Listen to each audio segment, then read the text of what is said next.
Hi there, I'm Dr. Emma DeMarco, and this is the Unmusical Podcast.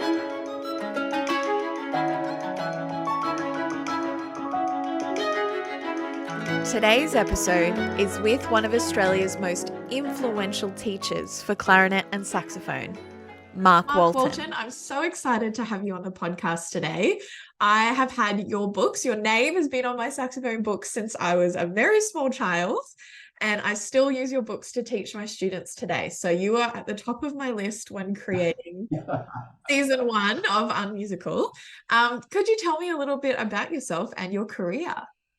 Well, I think it's just interesting on all sorts of levels, interesting to actually talk about my first start in music, because my first start in music was absolutely disastrous, and it was due largely to my incredibly bad eyesight. But the thing is, we learnt in New Zealand, sitting on the front mat in primary school, an instrument called the plaster flute, which was like a poor man's recorder. And we learned B, A, and G, and those sort of things. Now, the thing is, I was terribly excited about the thought of this, but the teacher wrote the notes on the blackboard in the front of the classroom, and I couldn't see anything. I couldn't. With a lot of my schooling, it was like that. So, I mean, they were aware that I had chronically bad eyesight, but the thing is that the teacher made me feel pretty bad. I was the dunce of the class at this, at music, and so we always did it after lunch. And I used to go home for lunch because I just lived very, very close. So every day I would go out of the school and have a cooked lunch, at home, and it was that was how it always was. But so when I knew that that I was going to be doing that after lunch, I was feign some sort of illness and try and get out of it about having to go back to school in the afternoon. I mean, I really hated it that much and felt so uncomfortable with it. And I remember one time I said to my mother, "Look, I've got spots on my legs. I don't think I should go back to school this afternoon." And she actually agreed that day. And I mean, that's one of the high points of my love for my mother. Those spots are still there, and I'll call them in again when I need an excuse. But however, so this was disaster. I hated it. I really hated it. But I do remember the excitement when the plaster flutes arrived. I was just full of anticipation. But I think for music teachers, you've just got to always hope that something is just going to work for the student, even though it seems unlikely, because I looked like being a complete failure in that department. So anyway, then the next stage in my music career was that it was sort of the end of January, and on a Friday afternoon, my mother told me she'd enrolled me for recorder lessons at the Christchurch School of Music. And I just could not believe that this was going to happen the next day on a Saturday morning. I mean, I was just in floods of tears. I was one of those kids who cried easily because I was a latent musician full of pent up emotion. But I was just devastated that I had to give up my kicking around a football in the back garden time to go and do more of this horrible music. And I remember clearly, as though it was only yesterday, of crying my eyes out in bed the night before, and then the next morning being dragged along upstairs to this classroom. So I sat down in front of the class, and I was left there, in the class, and there was quite a lot of kids in the class. But I mean, I sat in the front row so I could really see the teacher, not so I could see anything else. So anyway, the most important moment in my music career happened at that point, because a Mr. Brown walked through the room carrying a pile of recorder books, and then he handed them out, and that was the most important thing that has ever happened. No famous teacher or great concert is as important as that occasion, because suddenly I could put these music notes right in front of my nose, and I was off, and it was just like that was it. And I mean, I just loved it from that moment onward. So again, as a teacher, sometimes it's the most unlikely thing that is going to suddenly unlock the magic, for a student, and I remember it as, so clearly. And so anyway, I played the recorder. I loved the recorder. I practiced the recorder. I played the recorder all day long, and I became really pretty good at the recorder. And then the next really hilarious thing that happened was that the only music, because I'm so old, that I really heard live was brass bands, okay? And that would be the Salvation Army would play on a street corner, sort of hymns on a Friday evening, and when that happened, it was just the most exciting thing for me. It could have been the Berlin Philharmonic, as far as I was concerned. And then the other thing, there's once a year, there was this sort of big, sort of almost Disney-like parade through the centre of Christchurch, my hometown in New Zealand, and it was called the Hayes Procession, a department store, and there was all these floats, and it was just wonderful for any child and any adult for that matter. Anyway, interspersed amongst the floats were marching bands, because brass bands in New Zealand were very, very big, and there'd be also pipe bands. Pipe bands never interested me, but I mean, no, I think they probably did. But the brass band, hearing the sound of them coming down the street, towards you, was just like, I was the fat little, short-sighted kid jumping up and down with just excitement. So it was natural that I wanted to play a brass instrument. So at that time, getting instruments was not sort of straightforward, and my parents were really not at all wealthy. So we had some friends coming out from England, and who I'd never met. But anyway, they sent their grown-up son into Boozy and Hawkes store in Regent Street, famous music store that's no longer there, and to buy a trumpet, because that's what I wanted. And he went in, and he didn't know me, I didn't know him, and he was appalled how much a trumpet was. So he thought, there's no way I'm going to spend that much money on someone I don't know on the other side of the world. So he walked out of Regent Street shop, round the corner, and what do you expect? In London, you find a busker, and the busker was playing the clarinet. And so when the guy stopped, he said, any idea where I can get a really cheap trumpet from? And the guy said, no, but I'll sell you this clarinet. And that's simply why I play the clarinet. The clarinet was a terrible old Selmer console or something horrible, and it was obviously in a terrible case, because the busker was doing it tough. And so he went back into Boozy and Hawkes and bought a new case that had blue velvet. And I mean, so when they brought out this clarinet, and I didn't know what a clarinet was, I had never heard it. I mean, not to my, I don't think I'd ever heard it. And I flicked open the latches on this, black box, and inside was this blue velvet. I noticed the blue velvet much more than I know the clarinet. noticed the clarinet. You see, so anyway, I started learning the clarinet in a group, and I think there was about 50 people in the first group, in Christchurch. Christchurch was an incredibly musical town, and with the School of Music, and it was a fabulous system for learning, because you started off in this big group, and depending how you progressed, you got channeled off into group number 3 or group number whatever, and then there would be, there might be sort of 6 groups for the people who've just started that year. So you sort of and they moved you up and down depending, for be at the right level. I mean, what a great thing to be able to do, to keep people at the same level together and not hold anyone back. And then before long, I was moved into the second year, class, and then I was with, with all these big girls, who were in the 3rd or 4th year class, and I liked every aspect of that, and going along with that system was they had 8 orchestras there. So you joined orchestra 8, and then you work your way up, and the top one is the Christchurch Youth Orchestra, and there you're playing with top conductors and full orchestral repertoire, like the Queensland Youth Orchestra. It was a wonderful experience. So I mean, it's just you knew what you had to work to do to get up into a better orchestra, and suddenly when you get into a better orchestra, suddenly you're playing a movement of Schubert Unfinished, instead of playing an arrangement of Sleigh Ride or something. And so it was amazing. And then the other thing that set me up for life really was the fact that in New Zealand, long before my time, that there's been a school chamber music competition. So groups from around New Zealand, secondary school groups, get together to compete, and there's the first round in the hometown, and then there's then the semi-finals, and then if you get into the last 8 groups, you get a free trip up to Wellington or Auckland or somewhere like that to play in the finals, you see. So anyway, the first, I was in my first year at high school. I'd only been playing for 2 years. I'd passed grade 4, and I got the chance to play the Mozart Clarinet Quintet, the first movement.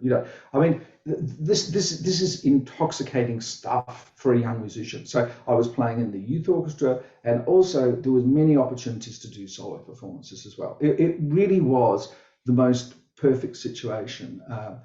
Out. And I just listened to an interview with a friend of mine from those days who's just retired as being the principal percussionist in the Royal Liverpool Philharmonic.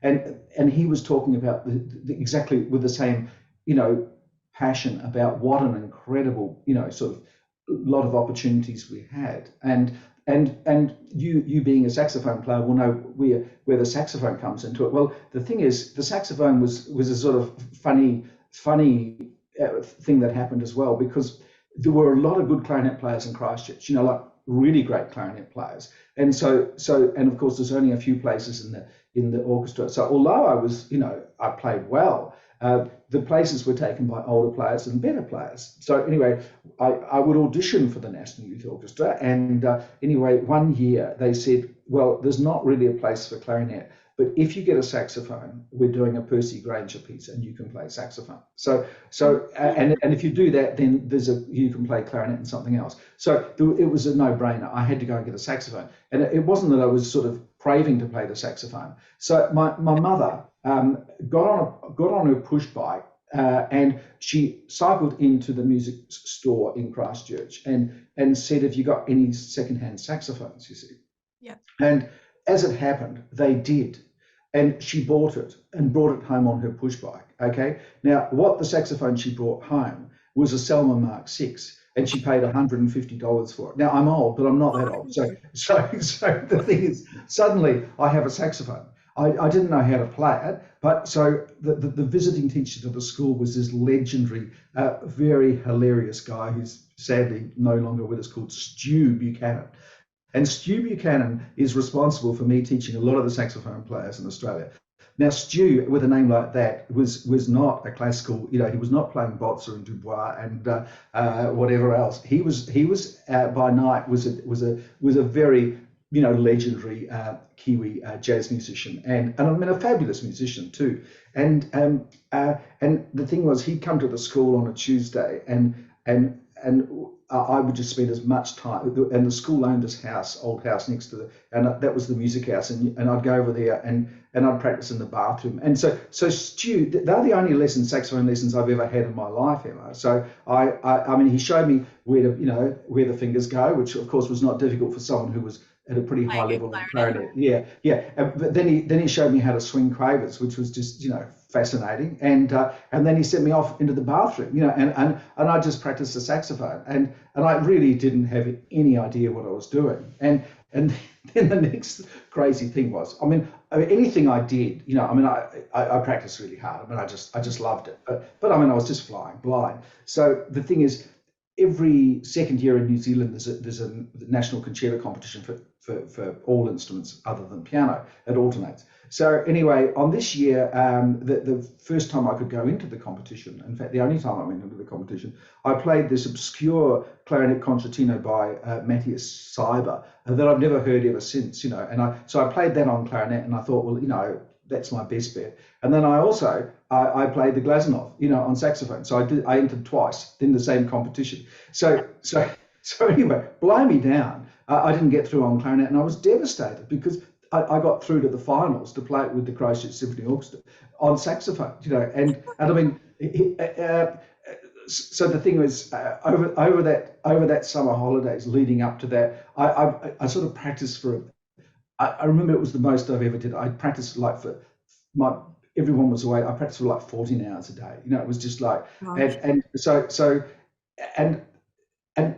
along came the night of the finals, and I mean, they were all my friends who were in the finals, and they were all older, and they were all much more experienced, because I was 16. Okay.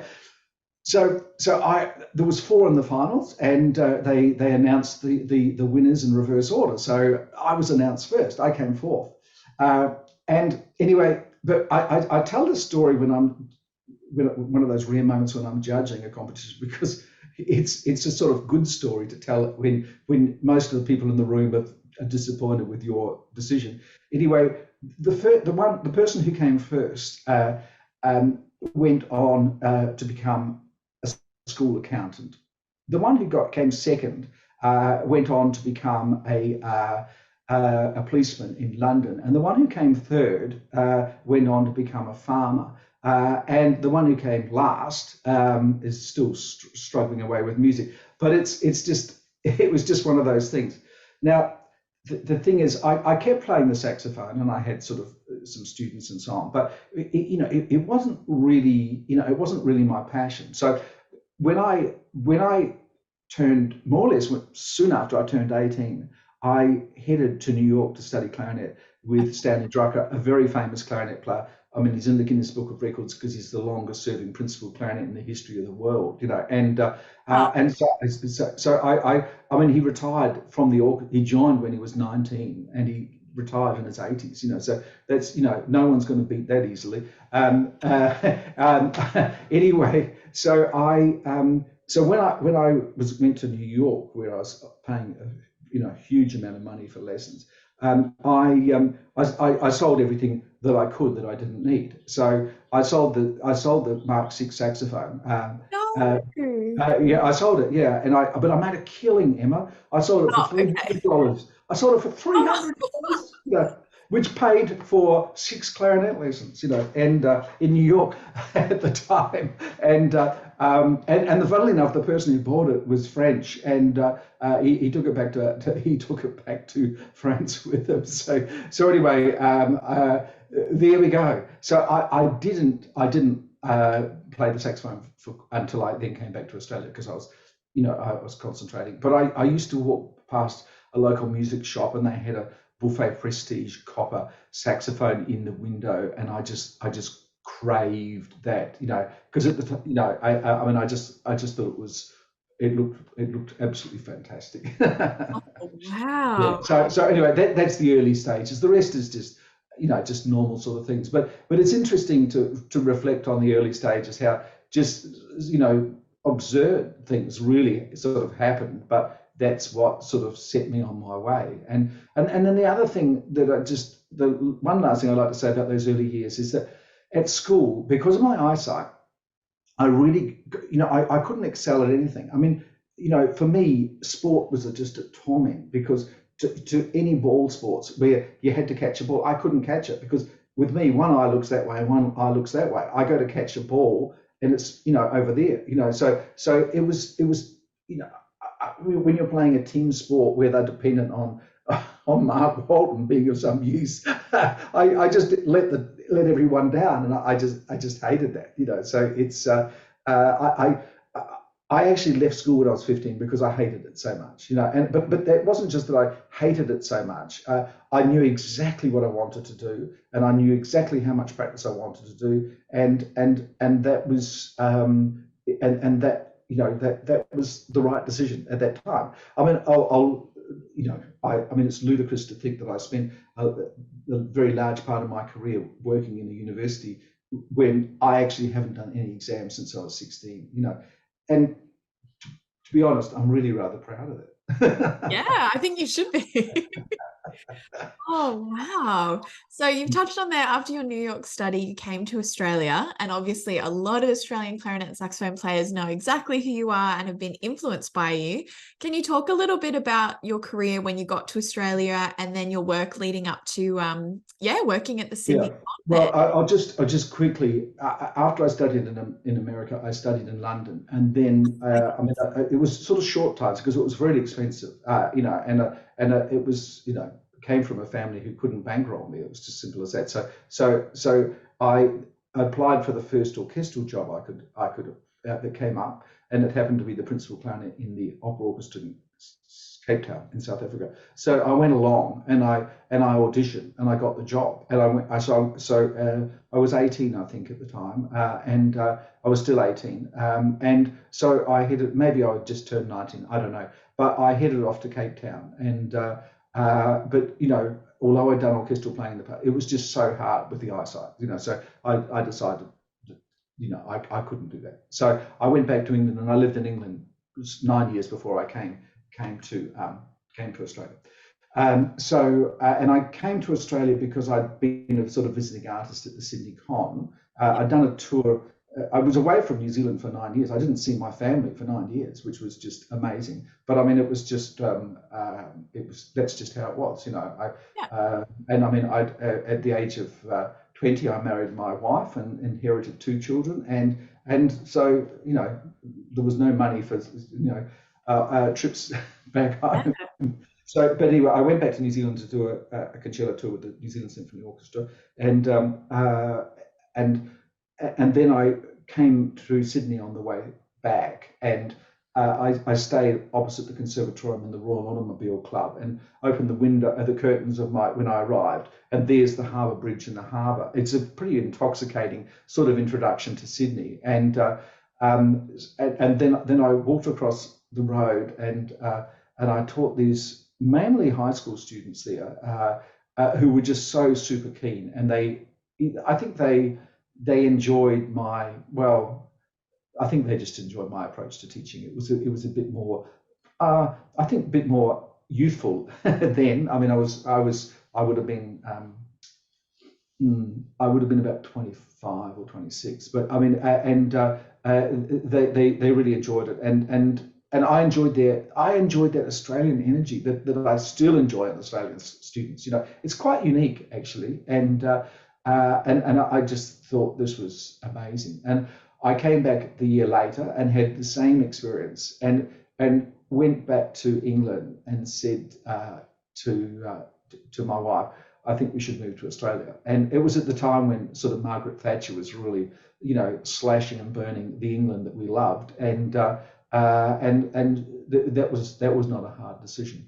Came to Australia, and I, to be honest, I thought that I'd be teaching at the Conservatorium, but I ended up teaching at a school, and I ended up teaching at 2 schools in Sydney, and one of them in particular was amazing. Now, I'd always been freelance since my days when I was 16, when I got a job in New Zealand for the education department. So I was freelance,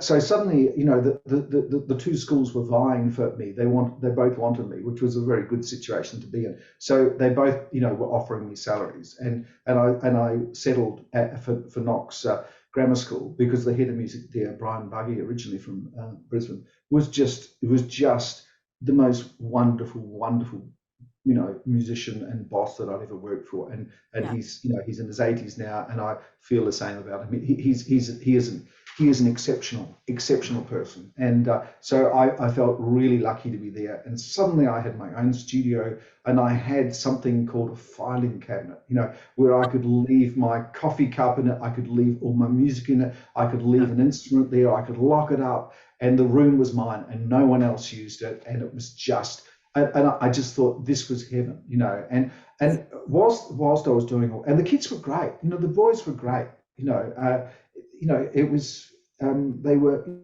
came from affluent background, but they were very down to earth sort of kids. And before long, I had a clarinet, ensemble, and we did country tours, and I'd load up a bus full of clarinet players, like maybe 25 clarinet players, and we'd go off and do concerts in different places around New South Wales. And so I really was pretty well established. But a year or so into that, I got a call because the saxophone teacher at the con sort of suddenly stopped teaching, retired. So they asked me if I'd teach saxophone. Now, I had bought a saxophone, and I had been practicing it, because I was intrigued, by this instrument. I was intrigued why it was so bad, so anyway. They asked me if I would teach the saxophone at the con. Now, at that point, they hadn't had any Bachelor of Music graduates at the course. So I had a group of really fabulous students to start off with, and I was, musically and all sorts of things, I was, in a different class. But from a saxophone perspective, I was having to work hard, and also didn't know the repertoire and so on. So I started teaching it, and it was just my luck that in my, the first year of saxophone players was, there was someone called Rafael Marcinet and James Nightingale, Jim. And then the next year there was Melinda Atkins and Christina Leonard. And so the thing is, it was not easy. It was not difficult for me suddenly to be regarded as a good saxophone teacher, but the thing is, I really wanted to be, teaching clarinet. But early on, a very good clarinet student, Nicholas Murphy, who actually went on to become principal in the Queensland Symphony Orchestra, and is now working in the Foreign Affairs as an ambassador or something. He said he wanted to learn from me because he'd been on a music camp, and that caused a problem. But anyway, that happened. And then when I got one clarinet student, then I got more clarinet students, and then and I remember, suddenly this part-time teacher, I was still at my job at Knox, but I had all these other students, and I had to make the call. And I remember having a meeting up with John Hopkins, who was the director at the time, fabulous musician. And he said to me, he said, "Mark, I don't want this place overrun by saxophone players, Anyway, so that all started from there. And I was doing as much playing as I could. And I do main solo playing. I don't do any orchestral playing. I haven't done for decades because I can't really, and other people are much better at it. But I loved, I really liked playing the mix of clarinets and saxophones. So I would do a recital where I would play, one piece on with a Bach sonata on soprano, and then move to a, Schumann on clarinet, and then play Dubois on alto saxophone, and then, start the second half with I enjoyed the challenge of just, all of this. And I remember doing a recital, I think on 9 different clarinets and saxophones, and it was just, I think so, yeah. So I did basset horn and so it was just. I thought it was interesting from the audience, to do it, and so yeah, I enjoyed that, and my teaching grew, and then I was I had to leave Knox, and I was very sad to leave Knox, and I joined the full-time staff at the Sydney Con, and I stayed there for 18, 19 years, and a long time, and became head of the woodwind department, and other things developed from there, within the conservatorium. Oh, amazing. I think it's so interesting how you talk about, your passion and your motivation and interest has taken you to all the different clarinets and all the different saxophones, just sort of by chance or by musical interest. But that's something that I think is a big message for younger players, is making sure they have the ability to play a little bit of everything, because, we all have our favorites, soprano saxophone is my favorite, but I'm sure you'd agree, you kind of got to play everything if you want to be employable, right? Well, yeah, look, I just did it because I love it. I love instruments, to be honest, but I never want to have instruments around that I don't use, so the thing is, if I find I'm not using it, then I'll sell it, like I've owned I've owned 2 baritone saxophones in my life, but I find A, they take up too much space, and B, in the end, it's not an instrument that captivates me, and it's just too heavy to carry around. But the thing is, with students, I encourage versatility, and I have to mention John Lewis, who was a student a saxophone student at the Con. And I said to John, look, you really should do some clarinet. And he took that at the time as an insult, that I didn't think he was going to be the world's greatest saxophone soloist, and he was not impressed with that at all. So anyway, he went off to London, and what did he end up doing? Doubling and doing all the shows. Now, what's he doing now? But he's now the bass clarinetist in the Opera Orchestra in Sydney, So the thing is, and I mean, and the wonderful Hugh Jones, the principal oboe in the Queensland Symphony Orchestra. I mean, he was just the most fabulous alto saxophone player. Like just one of the best I've ever taught. And but the thing was, he also played the oboe, and he was such a great musician that I said, Hugh, you've got to concentrate on the oboe, and he hated me for it. But the rest is history. I mean, but I love it when he sort of lets me know that he's been on a sort of outreach tour with the Queensland Symphony Orchestra, and he's taken a saxophone and played that, because there's no doubt that at the time the saxophone was his love, as you'd understand why, because I mean the oboe is a nightmare for the first 37 years. Yeah, it's just like, but I mean he's broken through that barrier, but but I mean some people only want to play the clarinet. I mean, I think this idea or that if you play one, it's going to ruin the other. Well, I think Nicolas Ballarou, or however you say it. I mean, the French, the mad genius on the clarinet, the French guy who plays all the different clarinets, and I've seen him playing the French horn. I mean, music's music, and it's that's the important thing in the end. Oh, wow. Hugh's an interesting one because I only ever met him as an oboist, and being a bit younger than him, came in while he was principal oboist, starting at QSO myself. And I heard about a regional tour, and I was like, oh, that's exciting. And one of the clarinetists mentioned, oh, yeah, there was some saxophone stuff. And at first I got a bit like, oh, why didn't they hire me? And then I found out Hugh was just like an incredibly talented saxophonist. Instead of paying two people, they could just get him to do it. And I felt less intimidated after that. No. I mean, if anyone's had great value out of this Yamaha 62, it's Hugh. Oh, wow. Mark, what is it like at this point, reflecting on just the huge number of professional musicians that have learnt from you and that have gone on from their lessons with you to be in the industry? Well, look, I've been doing it for a long time now. In some ways, the easy people to teach are those ones who have gone on, because they were going to be great, whether they learnt from me or they learnt from anyone. As it happens, I was the person around at the time. I'm more interested in the people where music has just made their life more possible, just the gift of music. I'm more interested in the people who played, perhaps not very well when they were young, but have had a lifetime love and fascination with music. They're the ones I feel that's where I've used my communication skills and so on, to the fore. I mean, I was lucky enough to teach Amy Dixon, the saxophone player, for a while, but I've got no illusions about what I did for Amy. I mean, it's just. But then I think of,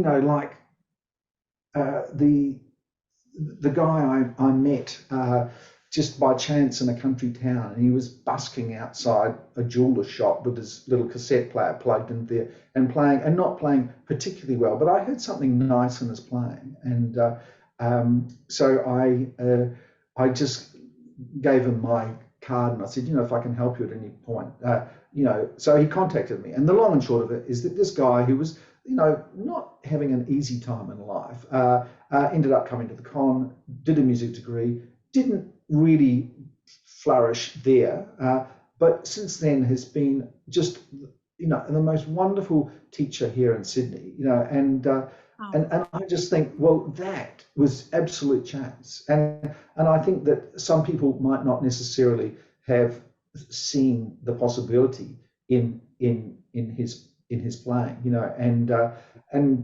and what it could have done for him, And I mean, it was just an incredibly moving thing recently where he and his wife, who's from Africa, have just had a little boy, and they called it Mark. I mean, it just brought a tear to my eye, because it's everything about that was just by chance, and I think that just the same way it was by chance that Mr. Brown gave me my own book. It could have all been so different. So as musicians, it's really important to be looking out for the most unlikely sort of people to make a difference, and because a music lesson for the teacher, I mean, I have to be quite honest, is often just full of mind-numbing tedium, because you're saying exactly the same thing hour after hour, year after year. That's the reality from our perspective. And the only glimmer of hope is that what the love and attention you give to that student, and the enthusiasm with which you say the same things yet again, will just, have a light bulb moment for them, which might not happen then, but it might happen 25 years later, So you've got to be a good music teacher, you've got to have a very generous heart, and it's just, that's simple as that. Yeah. You've got to put up with the tedium.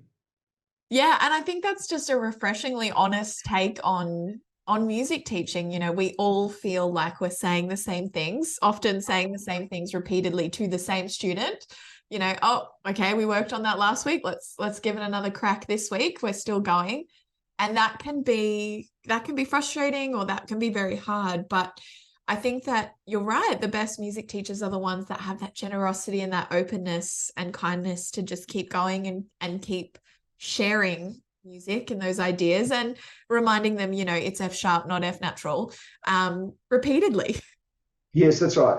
I think the secret, Emma, is that the music teacher has got to have an absolutely rampant, crazy imagination that can take you away to other places whilst you're giving those lessons, so that you can be, creating all sorts of scenarios in your head. Nothing to do necessarily with the student at all, but I'll give you an example, because I think, it was a Friday afternoon. This was pre-COVID, and that's important, pre-COVID. And I'm teaching the student, and we're going over the same things, and she's doing it for an exam, and it's, it's nothing's really getting better, and you're just trying to find a new way of saying it time and time again. And I suddenly had this idea. I was thinking, where would I sooner be at the moment? And I thought of this little place in New Zealand called Geraldine. It's a little country town, and it's just very picturesque, and it's just, I love it, And I suddenly had this ping of an idea that I was going to set up a business called Kiwi Saxophone Heaven.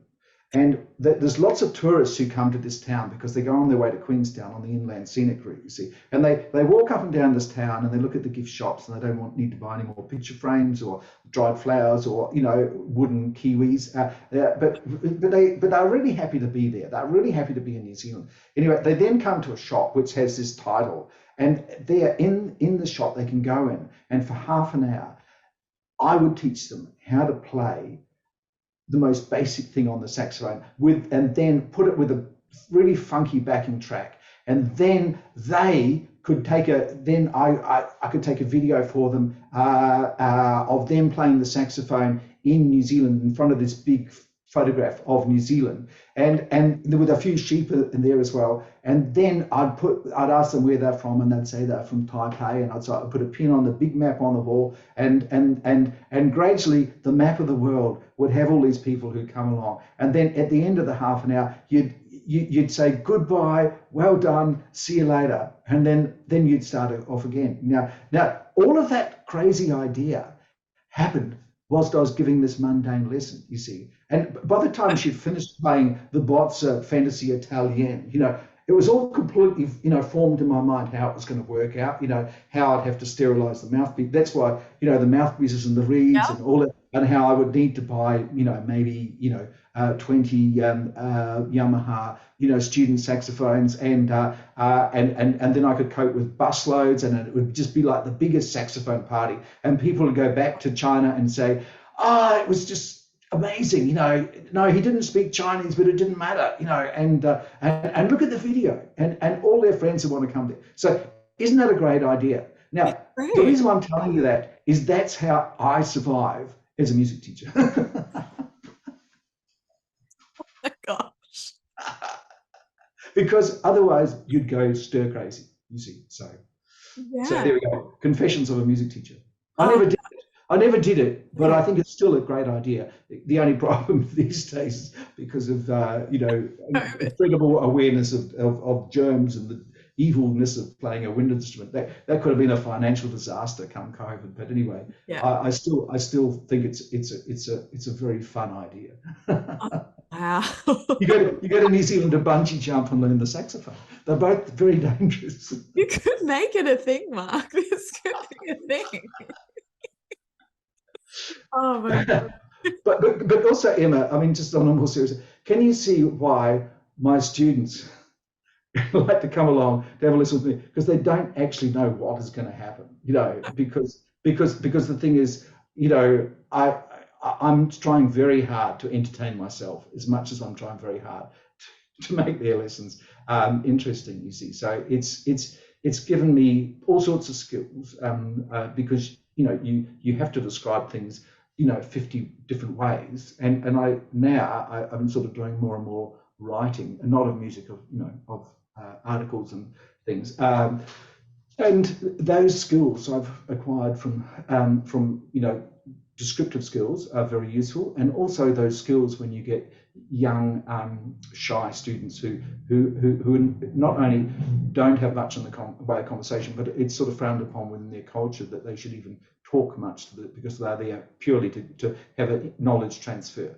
and whereas I'm not going to go with that. I want to see them develop as a person and leave with increased musical skills and increased communication skills as well. Yeah. Look, I'm just, I've got my notes beside me, and I've just put a quote aside that you gave once about teaching.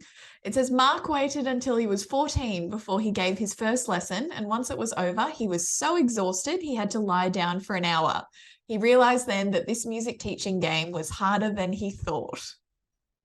Yeah, look, it is. It is. It requires huge stamina, and I remember I have an excellent memory, so I do remember that lesson, and it is. I mean, tomorrow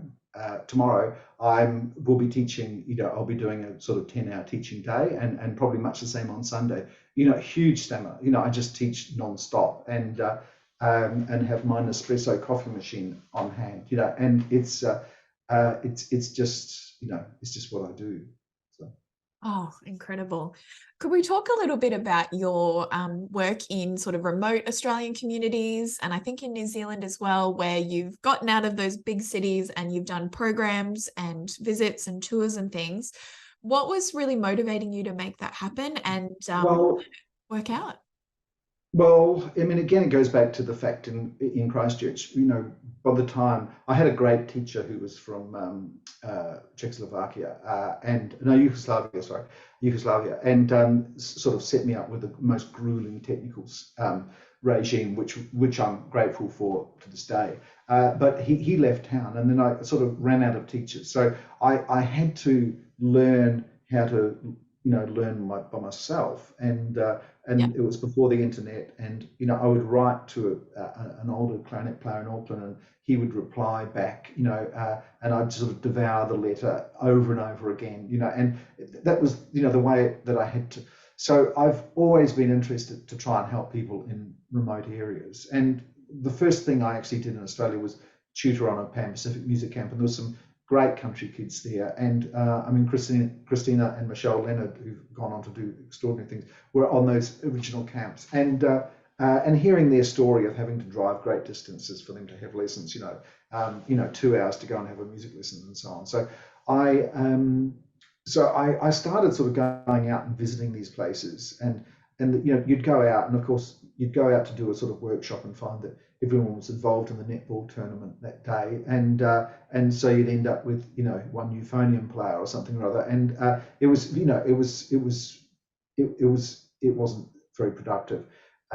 And talking to one of my adult students who worked in Macquarie Bank in Sydney, he said, if you thought about video conferencing, now this was at a time when video conferencing was in very early days within the business community, so I started that, and the first session was disastrous. We went sort of between floors on the Macquarie Bank, and this is back in the early 90s, anyway, I just knew that was going to be the way forward. And so when I could at the con, we set up a pilot project to trial it out. And the thing was, the equipment that we used then, which is nowhere near as good as our laptops that we're using now. I mean, it was like 3% as good as what we've got today.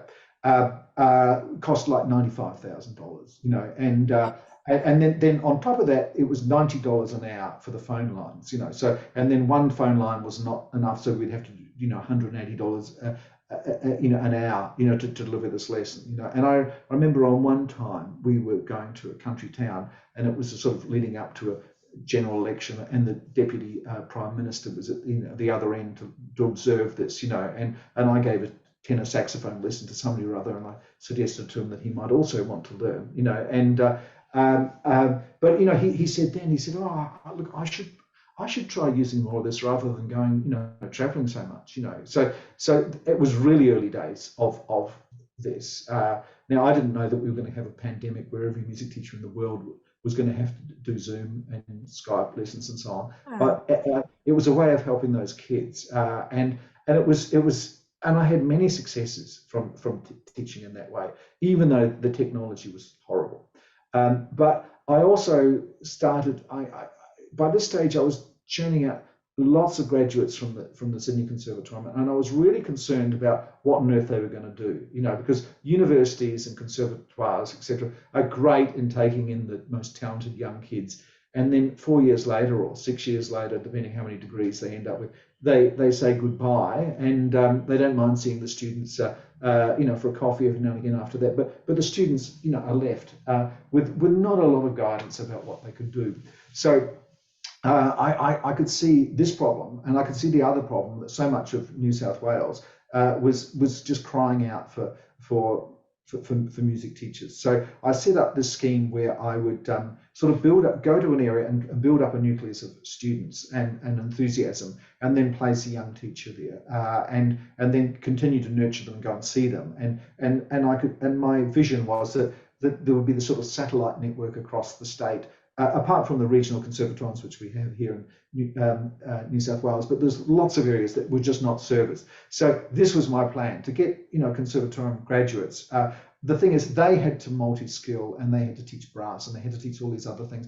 But funnily enough, they took to that really well. And I remember talking to two flute teachers who said they actually much prefer teaching clarinet or saxophone than flute in the early stages, because flute is actually quite difficult, And so the thing is, I think the peak I had, it's so long ago now, but maybe sort of about 18 young teachers out in regional areas, and then I would sort of travel around and see them, and we'd organise little festivals where they would bring their students to. Look, it had the potential to be really good, it was. But I mean, by this stage, I felt this was so important, and I said to the director of the conservatorium, I said, look, I want to do this. I said I'm doing way above my hours, but I want to be away from the conservatorium Mondays and sometimes Tuesdays, and I would do all my teaching plus more on the rest of the week. But I wanted to go out to do this, and bless her, she said yes, and she created a position called chair of performance and outreach, So I stopped running the woodwind department so I could concentrate, on that, as well as still doing the teaching I was doing, and because I just feel that that Australia is unique, but it's so vast that for the future of music, we actually it was really essential to do it.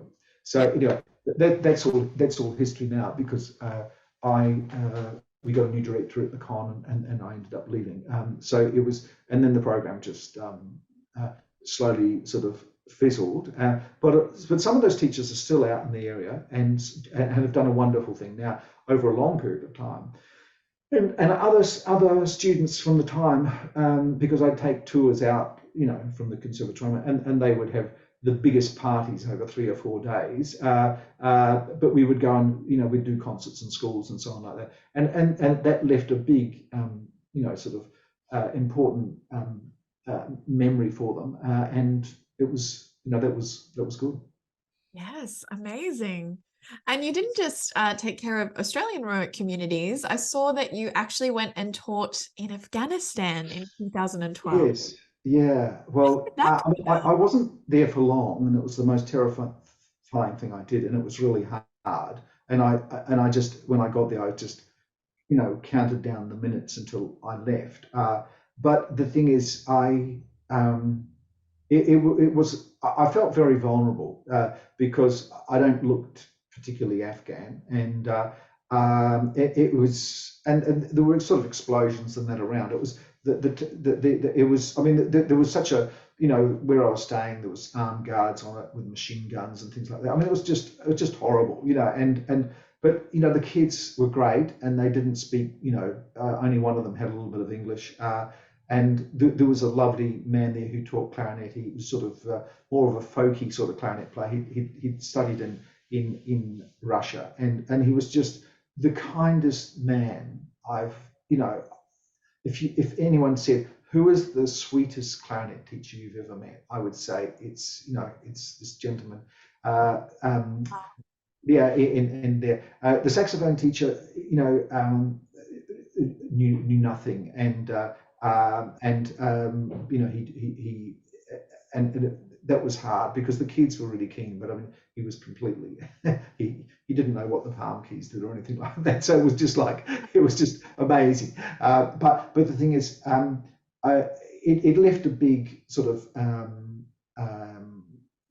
it had a big impact on me, and I've if anyone was to take a look at my Facebook friends, I'd seen an awful lot of Afghan people who are because they appreciated the fact that I went, and I've kept in contact and helped them. And I've got to tell you, I have one girl that I teach by distance, and she's the only girl in Afghanistan, from Afghanistan, who plays the saxophone. And because music is completely banned in Afghanistan now, she escaped with her saxophone over some mountain pass and ended up in Islamabad. And on a Sunday evening, after I've done my 10 hours teaching in Sydney, I come home and I teach this beautiful, charming, gorgeous young lady the saxophone. And today she has got an interview at the US Embassy in Islamabad to try and get a visa to go and study in America. And there's a school there who's offered a full scholarship. So, Manera is just like the most wonderful person out. And I just beg all of those people who have hardened views on refugees, that amongst those refugees, there's many Maneras and beautiful people, and they deserve more from our cruel society. So Manera, I've got everything crossed that she gets her visa to America, because that will be the making of her. She's a sensational girl. You would just cry for joy if she walked through your studio in Brisbane. You'd just be. Oh, wow. It's not that she can possibly play very well, because the saxophone's not very good. But the fact is, you just know that there's a soul and a heart, and there's only one thing she wants, and she wants to go back to Afghanistan and to be able to play her saxophone and to be able to teach. That's what she wants. It probably will never happen, but that's in her heart. That's what motivates them. Yeah, motivates her. Oh my gosh, that is so incredible, and an incredible story. And I will definitely be keeping everything crossed for her as well. I'm so excited. Yeah. Mark, I mean, you've got some opinions there that I definitely agree with. And one thing that I'd love to touch on is as I mentioned to you, I wanted to talk about your Order of Australia medal, but I just found out last night when doing my research that you actually handed your Order of Australia medal back. So I'd love to talk a little bit about receiving the medal, and then what your opinions were that led you to handing it back. Well, the medal was very very significant, really, because I don't want to sort of dwell on negatives, but I had a tough time at the Sydney Conservatorium with the new American dean, and we were just couldn't work together, and I had a terrible meeting, with her, where she, behaved very badly to me. And I went home, and there's the letter the same day saying I'd been awarded the Order of Australia.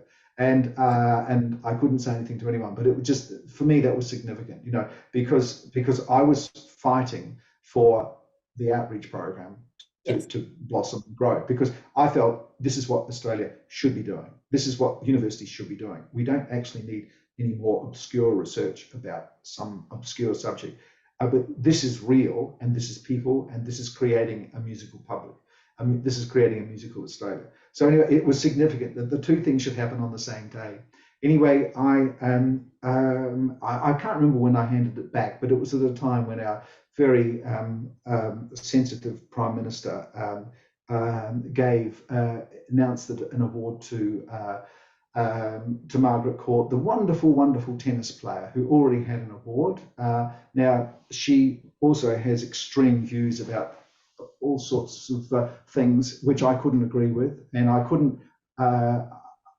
And I just had read that the journalist Kerry O'Brien had handed his medal back, and someone else had. And I just finished reading a book by Kerry O'Brien, and I'd enjoyed it so much, and I felt this was a sign that in support of all my thousands of friends who are gay and transgender or anything else, that there's no way in the world I could hold on to a medal, if this is what it was worth. So I quietly handed it back, and I posted it back, and I felt extremely good for getting it, and I felt extremely good for handing it back. Yet I didn't want to make a big thing about it, but for my own conscience, that was it. I mean, and I only ever used the initials after my name when I was writing a reference for a student who was needing to get accommodation from a real estate agent. Oh, really?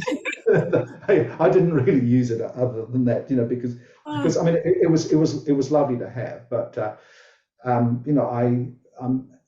happy to live with myself for having made that decision.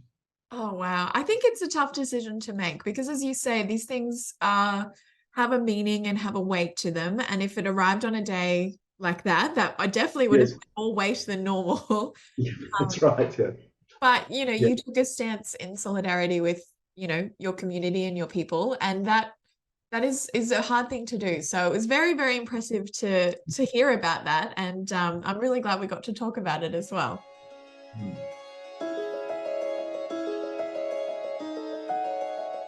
I think we'll go to the final 3 questions. So these are the same questions that I've asked all my interview guests this season. And it's yielded some really interesting answers. So I'm very excited to see what you say.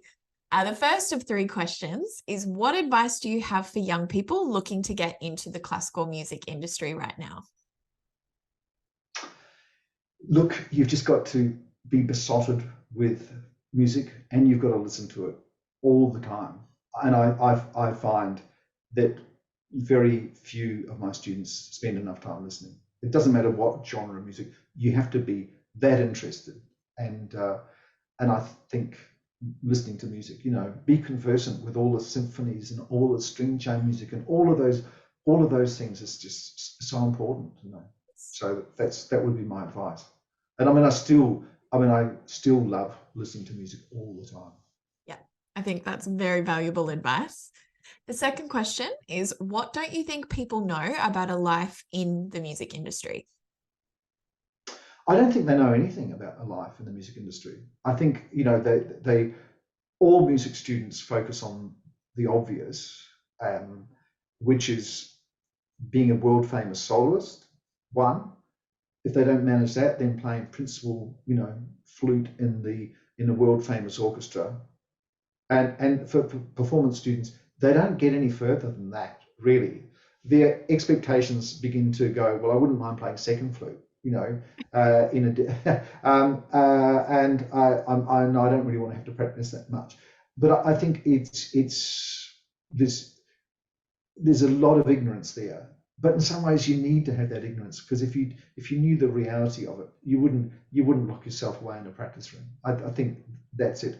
But it's a funny mix. As university teachers, I think, look, I always said that if I ran, a conservatorium, a music department, I would want all my staff to spend a day out in the community as part of their job, just working at the grassroots, working with the junior training band at the public school or whatever else, just so they know what the real world is. It's not about playing the Dvorak cello concerto with an imaginary orchestra. That's the skills that you need. But I think, it's our duty to live in the real world, and it's an uphill climb for classical music. It's not going to get any easier, and COVID just knocked it for six. I agree. Oh, I really agree. And finally, Mark, if you had your time over, would you do it all again in your career? Um, I'm not sure I would, to be honest, because I have worked and continue to work so incredibly hard. I mean, it's just non-stop. Yeah. I don't know whether I would, and I don't think I don't think I would have been have made it, because I was lucky. I grew up in complete ignorance, in small town New Zealand, where I didn't know what how difficult it was going to be ahead, and I put all that hard work in, out of ignorance, and but it's very, very hard work. The thing that I love doing as much as I used to is I love practicing. I just love practicing. And if I ever retire, I will probably spend a large percentage of my life practicing, because I just love it. At the moment, I'm memorizing Bach cello suites because I can't do it. It's just like, this is too hard for my brain. But I'm just loving it. I'm loving trying to get better at playing the tenor saxophone. So that's what I did when I had a student away last night. So it's that still motivates me. But whether I want to do it for a living, I'm not sure. Oh, how fascinating. Oh, Mark, thank you so much for your time today. You're a wonderful storyteller and you've got a lot of stories to tell. So thank you so much for your time. Thank you, Emma. It's been a pleasure. I hope someone finds some of that interesting. Oh, I think they will, for sure. Okay, that's great. Thanks, Emma.